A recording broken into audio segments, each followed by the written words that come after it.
शिक्षा वो शेरनी का दूध है जो जितना पिएगा वो उतना ही दहाड़ेगा। ये केवल एक वाक्य नहीं है, बल्कि सभ्यता के विकास का मूल सिद्धांत है। शिक्षा मनुष्य को केवल रोजगार नहीं देती, वह उसे विचार, विवेक और वैचारिक स्वतंत्रता प्रदान करती है।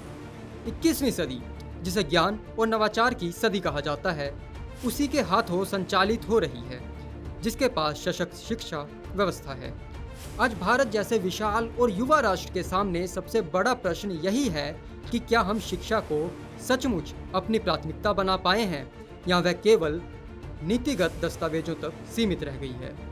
इतिहास साक्षी है कि भारत कभी केवल भौगोलिक इकाई नहीं था, वह ज्ञान का वैश्विक केंद्र था।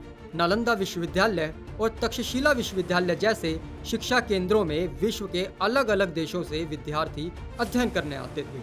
वहाँ शिक्षा केवल शिष्यों का अध्ययन नहीं, बल्कि जीवन का दर्शन थी, जिसके तहत संवाद, तर्क और आत्मबोध की प्रतिक्रिया का अध्ययन किया जाता था। उस समय भारत विश्व गुरु कहलाता था, क्योंकि यहाँ ज्ञान को शक्ति नहीं, साधना माना जाता था। परंतु आज हम वैश्विक विश्वविद्यालय रैंकिंग की सूची देखते हैं तो भारत के संस्थान शीर्ष स्थानों पर विरले ही दिखाई देते हैं। क्या यह केवल संसाधनों की कमी का प्रश्न है, या फिर हमने शिक्षा के मूल उद्देश्य चरित्र निर्माण, बौद्धिक स्वतंत्रता और सामाजिक उत्तरदायित्व को कहीं खो दिया है? क्या यह हमारी शिक्षा प्रणाली प्रशिक्षा केंद्रित होकर रह गई है? वर्तमान समय में कई विश्वविद्यालयों से शैक्षणिक उपलब्धियों से अधिक राजनीतिक घटनाएं चर्चा का विषय बनती हैं। हाल ही में जवाहरलाल नेहरू विश्वविद्यालय में हुई हिंसक झड़प ने शिक्षा परिसर की गरिमा पर प्रश्न चिन्ह लगा दिया है। छात्र संगठनों जैसे अखिल भारतीय विद्यार्थी परिषद और वामपंथी विचारधारा से जुड़े समूहों के बीच विवाद ने हिंसक रूप ले लिया। पत्थरबाजी, लाठीचार्ज और घायल होते विद्यार्थी, क्या यही संस्थान है जहां विचारों का टकराव तर्क से सुलझाया जाना चाहिए था? प्रश्न यह नहीं है कि कौन सही है और कौन गलत।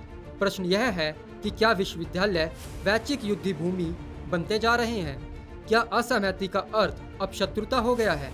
लोकतंत्र में छात्र राजनीति स्वाभाविक है, वह नेतृत्व का प्रशिक्षण देती है, परंतु जब राजनीतिक शिक्षा पर हावी हो जाए तो क्या ज्ञान का दीपक मंद नहीं पड़ जाता? साथ ही केवल छात्रों को दोष देने भी न्यायसंगत नहीं होगा। किसी भी विश्वविद्यालय का वातावरण प्रशासन, सुरक्षा व्यवस्था और नीति निर्माण पर भी निर्भर करता है। यदि परिसर में असुरक्षा या अव्यवस्था का माहौल बने तो अध्ययन प्रभावित हो। साथ ही केवल छात्रों को दोष देने भी न्यायसंगत नहीं होगा। किसी भी विश्वविद्यालय का वातावरण प्रशासन, सुरक्षा व्यवस्था और नीति निर्माण पर भी निर्भर करता है। यदि परिसर में असुरक्षा या अव्यवस्था का माहौल बने तो अध्ययन प्रभावित होना स्वाभाविक है। क्या संस्थानों का दायित्व केवल पाठ्यक्रम पूरा करना है, या सुरक्षित और प्रेरक वातावरण देना भी उतना ही आवश्यक है? क्योंकि जेएनयू में जो कुछ भी हुआ वह सही नहीं हुआ। बताया जा रहा है कि स्कूल बिल्डिंग पर ताला लगाए जाने के मुद्दे को लेकर विवाद शुरू हुआ। एबीवीपी ने लेफ्ट समर्थित छात्र संगठनों के इस कदम का विरोध किया, जिसके बाद दोनों पक्षों के बीच बहस बढ़ी और देखते ही देखते मामला हिंसा में बदल गया। वहीं एबीवीपी ने अपने आधिकारिक एक्स हैंडल पर पोस्ट कर घटना को भीषण हिंसक बताया। उनका कहना है कि दूसरे गुटों द्वारा किए गए हमले में छात्र गंभीर रूप से घायल हुए और उनका एकमात्र दोष पुस्तकालय में शांतिपूर्ण पढ़ाई करना था। पोस्ट में यह भी कहा गया कि यह राजनीतिक नहीं, बल्कि छात्रों के खिलाफ लक्षित हिंसा है। संगठन ने तत्काल गिरफ्तारी और कड़ी कार्रवाई की मांग करते हुए दिल्ली पुलिस से तुरंत हस्तक्षेप करने की अपील की है। आगे उनका कहना है कि विश्वविद्यालय सुरक्षा कर्मियों और पुलिस की मौजूदगी में भी मारपीट की गई। आरोपों के मुताबिक मनीष चौधरी, जो एसएसएस के पूर्व पार्षद बताए जा रहे हैं, और कई अन्य लोगों पर हमला हुआ। छात्रों की ओर भीड़ को लेकर जाकर लाठियों, घूसों और लातों से हमले किए जाने का दावा किया गया है। कल रात में जेएनयूएसयू का जो रेस्ट्रिक्शन हुआ, जो एक उसके लिए कि सेल्फिश मूवमेंट खड़ा करते हैं और वीसी के हाउस का घेराव का कॉल देते हैं। कोई भी प्रोटेस्ट होता है तो 48 घंटे पहले नहीं दिया जाता, पहली चीज़ तो ये है। और उसके बाद में वो वहाँ जाके वहाँ से वापस आते हैं स्कूल एरिया में आके उनके प्रोटेस्ट में बच्चे शामिल नहीं हो रहे थे, स्टूडेंट्स उनकी तरफ नहीं जा रहे थे, उनके झूठे प्रोपेगेंडा में शामिल नहीं हो रहे थे। फिर उनको लगता है कि अब विक्टिम कार्ड खेलना चाहिए, विक्टिम बनना चाहिए, तो उसी के लिए वो खुद आते हैं कैंपस में और सारे जो भी स्कूल्स हैं उनके ऊपर लॉक लगाना शुरू करते हैं।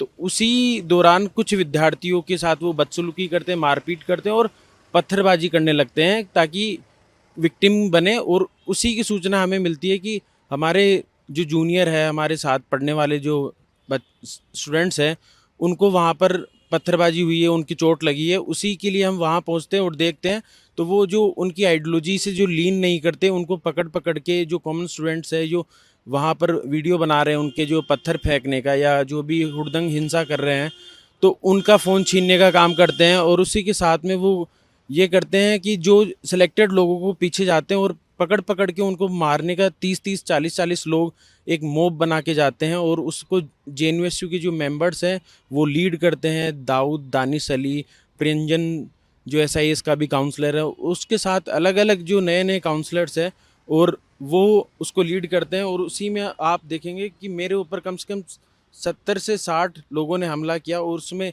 ये पूरा नोच लिया है और पेट पे भी चोटें आई है। और उसके साथ साथ में आप देखेंगे मेरे सर में सीटी स्कैन भी है, एमएलसी होना डॉक्टर का ट्रीटमेंट चल रहा है और मैं यहीं हॉस्पिटल के बाहर से आपको ये सब घटनाक्रम बता रहा हूँ। तो वो एक जो हमारा ही साथी था, हमारे जो साथ स्टूडेंट था, उसको एक वॉशरूम में बंद करते हैं, फिर उसको जान से मारने की अटेम्प्ट टू मर्डर का काम करते हैं। और वो करते हैं कार्बन मोनोऑक्साइड जो फायर एक्सटिंग्विशर होता है उसको वॉशरूम के अंदर छोड़ते हैं, उसके लिए एक लीथल कंडीशन बना देते हैं। वहीं जेएनयू प्रशासन और जेएनयू प्रशासन का जो सिक्योरिटी है वहीं तमाशा बन के देखता रहता है और पुलिस भी वहीं खड़ी खड़ी देखती रहती है, पर उसको वहाँ से निकालते नहीं है, वहाँ से उसे कोई बचाता नहीं है। स्टूडेंट्स घेर के उसे वहाँ वॉशरूम से निकालते हैं और अभी वो हॉस्पिटल में एडमिट है। ये वाकया होता है 2 बजे के आसपास से शुरू होता है और उसके बाद में जब मेरे साथ मारपीट हुई और मेरे को जब से चोट लगी तब से मैं हॉस्पिटल में हूँ। उसके टीचर्स या प्रोफेसर्स का क्या रिस्पॉन्स है उसका कोई आइडिया नहीं है मेरे को। और मैं चाहता हूँ प्रशासन इन जैसे जो ये टेररिस्ट है जो वेंडलिज्म वायलेंस करते हैं, ये जो लेफ़्ट के गुंस हैं, उनको कैंपस से रेस्टिकेट करके इनकी डिग्रियां रोकनी चाहिए।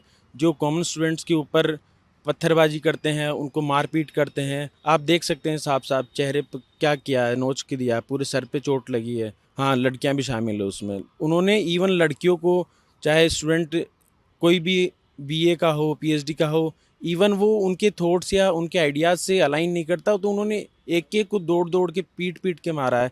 आप वहाँ जेएनयू स्कूल एरिया का जो सीसीटीवी देखेंगे उसमें आपको साफ साफ दिखेगा कि कौन मास्क बांध के अपने मुंह को डपट के आ रहे हैं। लेफ्टिस्ट गुंडे आके कॉमन स्टूडेंट्स के ऊपर पत्थरबाजी करते हैं और उनको मारने का काम करते हैं वहाँ पर। हाँ, उसमें बाहर से भी उन्होंने लोग बुलाए थे, उन्होंने पत्थरबाजी करी और जो जेएनयू के स्टूडेंट्स थे जो जेएनयू को जानते हैं वो उस हिंसा को लीड कर रहे थे। गांधी और बुद्ध के देश में हिंसा की कोई जगह नहीं होनी चाहिए।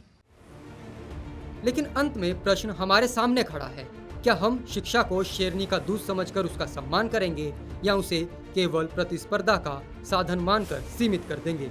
क्या भारत फिर से ज्ञान के क्षेत्र में नेतृत्व कर सकता है?